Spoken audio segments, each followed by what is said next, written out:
James Lundis, James the Wine Guy 2016, and as I promised to really do a racetrack of different wines, different regions from all around the world.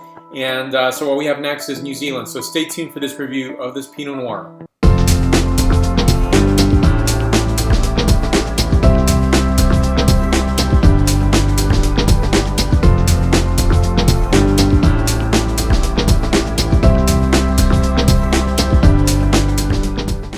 And for me, it's really getting that identity, and for me, it's getting the identity and signature of the region it's coming from. This is Kim Crawford Pinot Noir, South Island. So let me introduce this wine.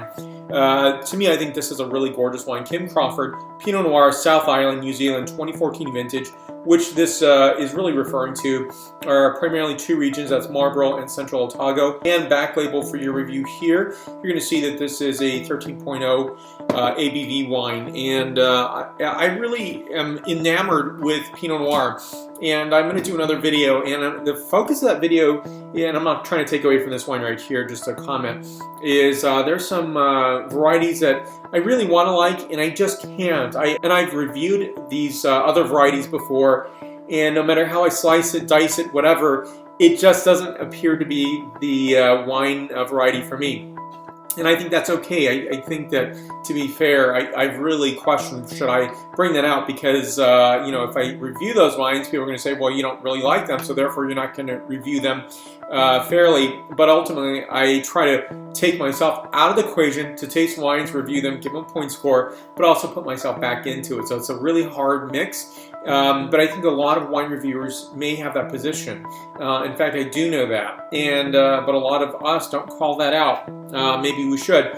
But ultimately, there's not a lot of them. But I think really the point back here is Pinot Noir. Pinot Noir is one where I never get tired of. And I went to one wine region, I won't say where it is, where it's primarily a Pinot Noir region, and meeting producer after producer, it was almost an apology that, oh, all we have is Pinot Noir, Pinot Gris. How great it is to have a region that can produce fantastic Pinot Noir. Very few places on the planet can do that. But for me, I think this is a really beautiful wine. So for scent characterization, flavor profile, but before that is the point score. This is a 91 point wine out of 100 points, and think of that as a 9.1 on the James the Wine Guy scale.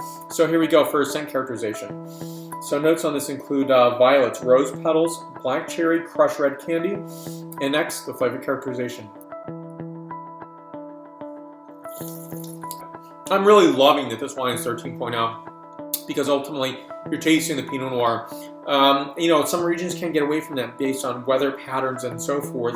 Ultimately, I think most people, if they could, especially for Pinot Noir, would like to be in the 13.0 range, and that's a really hard equation for many producers around the planet because of, I hate to say it, but global warming, right? But I think it's a fantastic one. So here are the notes you're probably waiting for. Black cherry, tayberry, graphite. I love that graphite quality. Pepper, hint of thyme, and rose petals. And I do find it very curious that I would have found pepper as a flavor characteristic. But that's one of the curious notes of Pinot Noir. While it's not dependent on alcohol for pepper, it just is one of the signatures of Pinot Noir. But this is a really fantastic wine. New Zealand, very happy to present a New Zealand wine because, as I mentioned before, my racetrack is to look at how many wines am I tasting from around the planet and from what regions and what varieties, and to really make a great mix of that. Thank you for your support. Questions and comments down below. And let's stay connected. I'm on a variety of social medias: Facebook, Twitter, Google+, Pinterest, LinkedIn, as well as Instagram and WordPress. So do me a favor, subscribe to this channel if you haven't done so already, share this video, and give a like. So thank you again for watching today. Stay tuned for more. Salud.